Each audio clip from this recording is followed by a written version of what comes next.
Hello and welcome to our special offering, Know Your Debt Fund. I'm Sumera Opti. Well, at the onset of this episode, let me admit that until the very first week of April, we had not discussed or deliberated enough on the importance of the fund fact sheets and how retail investors should actually understand and analyze this very important document that accompanies their investments. So on the 9th of April is when we had first highlighted the issue of rising negative cash balances in some of the debt schemes as seen in the March fact sheets, and 2 weeks later, we saw Franklin actually announce their decision to wind down 6 schemes. That day, my guest was Feroze Azeez, Deputy CEO of Anand Rathi Wealth Management, and I've invited him back today to discuss the April fact sheets and the broad trends that are thrown up. Feroze, hi, good afternoon. Thanks much for joining in. So this is how important a fund fact sheet really is, right? An investor into the Franklin schemes could have actually seen what was coming perhaps in March itself. But first up, Feroze, can you explain what exactly is a fact sheet? What does it contain? Where can it be found? And how is it different from, say, a portfolio document that this fund also releases? I think it's very important to during times like these, you have to be more vigilant. You can't just stay the course without being more attentive to your investments. That's why, like we had discussed, that there was negative cash, which is a sign of a problem for a fund. And then we exited a lot of our clients' monies as well. Having said which, like you rightly pointed out, fact sheet is a document which is published on the website as well. There's no specific date by the regulator, but there's a portfolio disclosure and a fact sheet. A fact sheet tells you what are the top constituents of the portfolio. It tells you the cash levels, also tells you some ratios, tells you how much interest rate risk is the fund taking, how much liquidity does it have, what is the total assets, who's the fund manager. So it gives you an overall understanding of what has progressed, point one. If you do a relative comparison with its previous fact sheet, you get to know the differential. So you are able to analyze trends. If, for example, if a fund had a AAA exposure of 30%, but it has 20% in the subsequent month, it implies that 10% of AAA has been reduced. Okay, so you can be a little more attentive to that scheme. So point one, fact sheets are very important. If you continuously track it on a monthly basis, you will get trends in the fund which you've invested your hard-earned money. And another piece of information, which is the portfolio disclosure, which is also mandated by the regulator, as the 10th being the next subsequent month's 10th being the date before which a portfolio disclosure comes and is uploaded on the website of the asset management company, is also a good document to keep an eye on. Okay, so basically it's, by somewhere in the second week that people can actually start accessing the fund fact sheet of the previous week. Okay, Feroze, now the big point of debate in March, which we discussed on the 9th April episode, was the rising negative cash balances in some schemes. Are things now calming down? What does April throw up? See, April clearly throws up a relative calmness, relative correction of the problem which was there in March. Because fund managers are human beings. They get caught off guard, like most of us were. Like equity markets were swinging 10% every day, 5% every day, and equity markets have also soothed their nerves. Debt is also becoming more calmer and more predictable for a fund manager to analyze and act.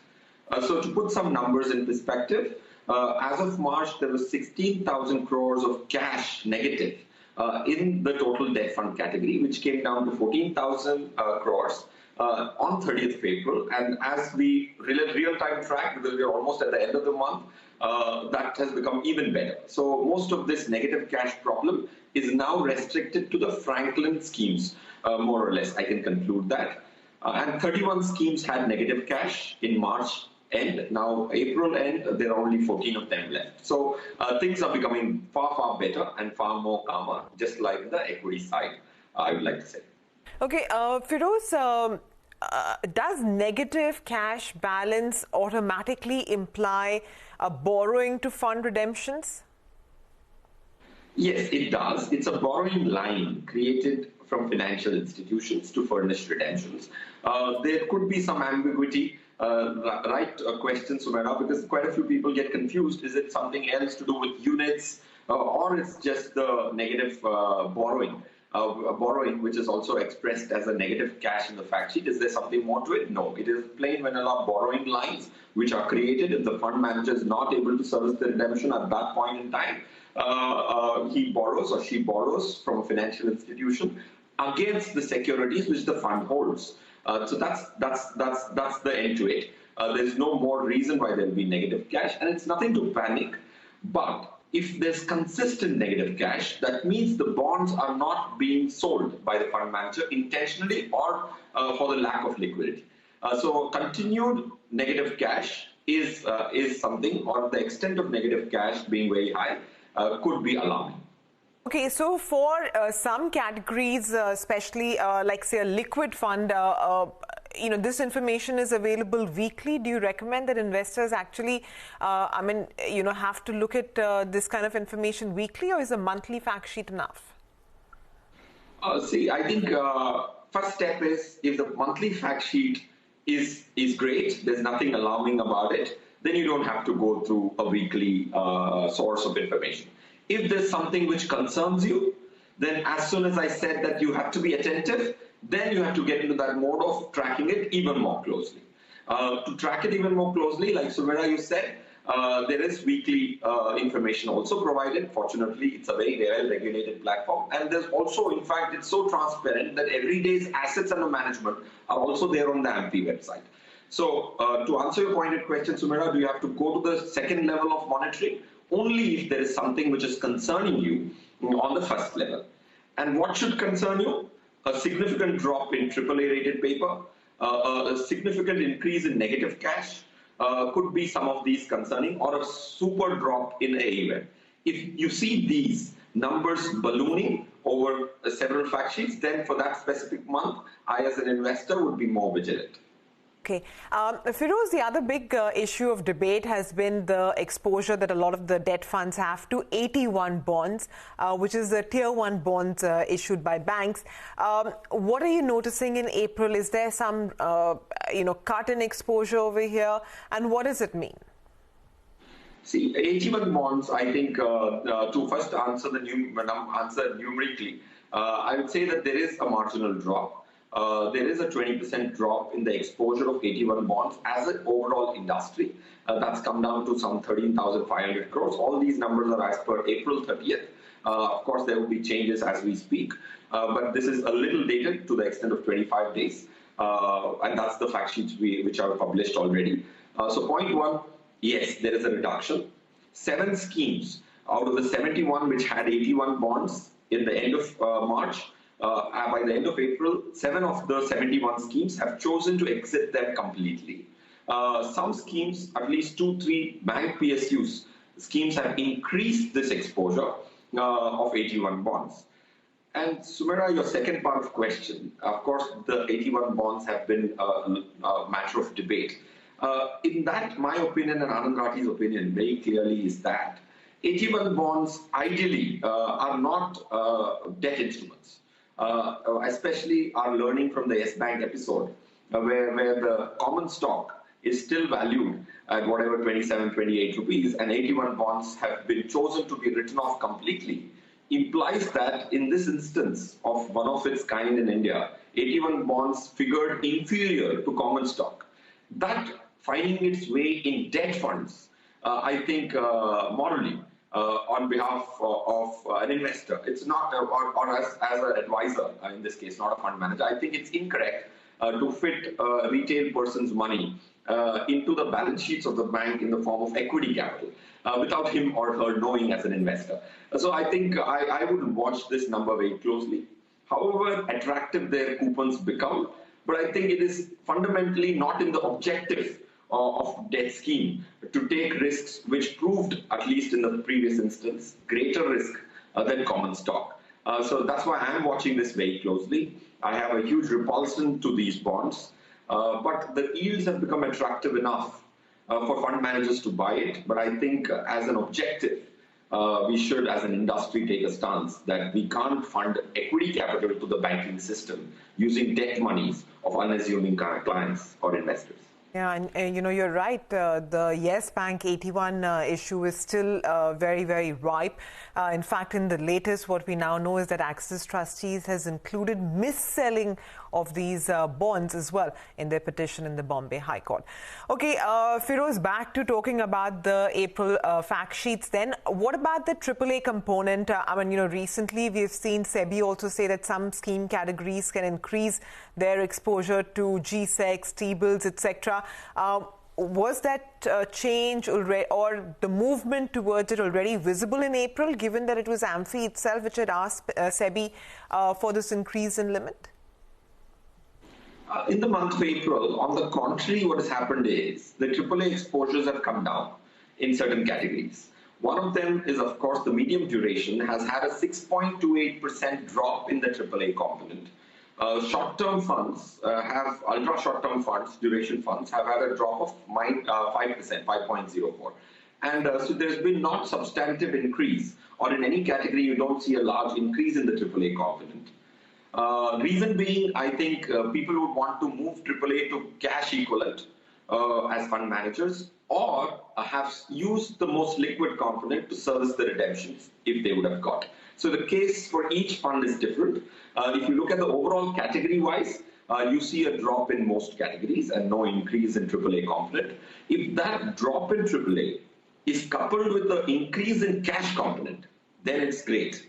Because from AAA, cash is more liquid. If AAA is gone and cash is not increased, it means that AAA has been sold to service the redemption, which changes the risk profile of the investors who stayed back marginally. But over a period of 5-6 months, the risk-return reward ratio changes reasonably if AAAs keep being sold to service redemptions. All right, on that note, we'll take a very quick break. Feroze, stay on with us. We'll be right back. We'll talk about some more big trends that we can see in the April fact sheet. Stay tuned, we'll be right back.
Welcome back. You're watching our special offering, Know Your Debt Fund, and with me is Feroze Azeez, Deputy CEO of Anand Rathi Private Wealth Management. So far, we have discussed the April fact sheet of debt mutual funds, and we've spoken about how the negative cash, which was a big worry in March, so in April, over there, things look to be calming down a little bit. Schemes with negative cash have calmed down as well. Exposure to 81 bonds has been reducing in April. So now let's talk about what are the other facets of the April fact sheet that investors should be pondering over. And Feroze, one of them, of course, is ratings. Because any sort of a default by a company or any movement towards junk ratings would automatically now signal that perhaps segregation would take place in the portfolio. So any such changes in April? Yes, I think, Sumera, it's again ratings, downgrades and upgrades are another very important thing to watch out for, like you rightly brought up in the fact sheet. You can actually check whether there's a rating downgrade or an upgrade. It impacts you in two counts. One is if there is a rating upgrade, the bond starts trading at a better price, so gives you an NAV increase.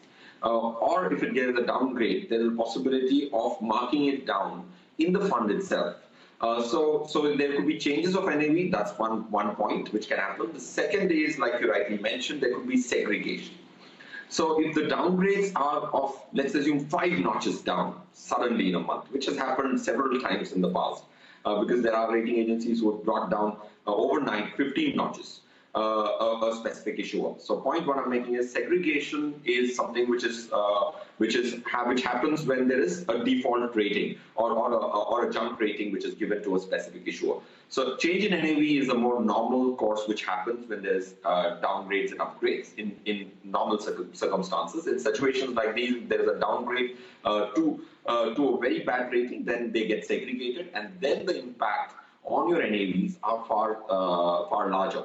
So you have to keep a watch on these upgrades and downgrades on a monthly basis. Now coming to what happened in April, there was not too much of upgrade and downgrade. There were about 8 issuers which form a part of the debt fund industry, debt mutual fund industry, have been downgraded a couple of notches. 1 or 2 of them have been downgraded 3 notches at once. But that is not going to be a large impact in this month. But going forward, you should track it because rating agencies are also far liberal given the current circumstances. But I think once they start applying stringent research models to predict default rates, the downgrades could be a lot more. After things become okay, I think rating agencies have to come to normalcy in terms of evaluating more strictly the default possibilities of separate issuers. So not a concern today, but definitely a concern 6 months from now. So you have to be a little more watchful of this. Okay, Feroze, we're almost out of time. So just to wind up, anything on the Franklin set of funds, and what are you advising clients after looking at the April fact sheet? Okay, let me quickly tell you. April fact sheet, I think Franklin schemes still have negative cash. The negative cash has gone up. Quite a few investors wrote to me saying, how can negative cash go up if there are no redemptions from the fund permitted? That was on account of a fall in the NAV because of certain defaults. So negative cash is expressed as a percentage of the total AUM. If the AUM drops because of a fall in the NAV, the percentage goes up. In absolute terms, the overdrafts have not gone up, but in percentage terms, they have gone up. In one of the schemes, dynamic accrual, I think there is super positive news that the negative cash has almost been brought to 0, 2%, which is negligible on account of 120 crores having come into the fund. So there is some progress in 1 or 2 funds. So you have to be very specific of which fund you have and be more vigilant. Then coming to the second part of your question, Sumera, what are we advising clients?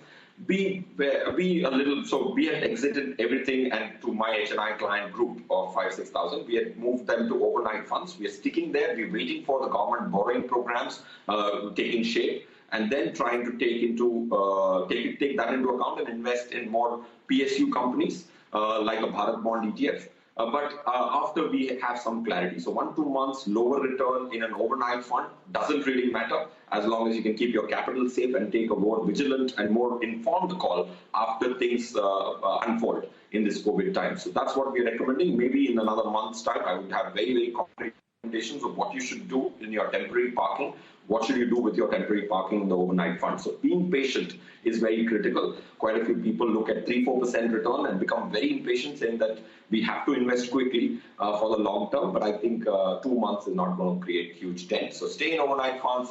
I think in a month's time there'll be far more coming in, and things will unfold in a more clear fashion. Absolutely, Feroze. I mean, especially because a lot of the investments are for much longer time frames. Thanks very much for joining in. So those were the April fact sheets decoded for you, and we urge investors to actually go through the fact sheets of their own schemes. Thanks very much for watching. Do stay tuned in. CNBC TV 18 will take the market action forward.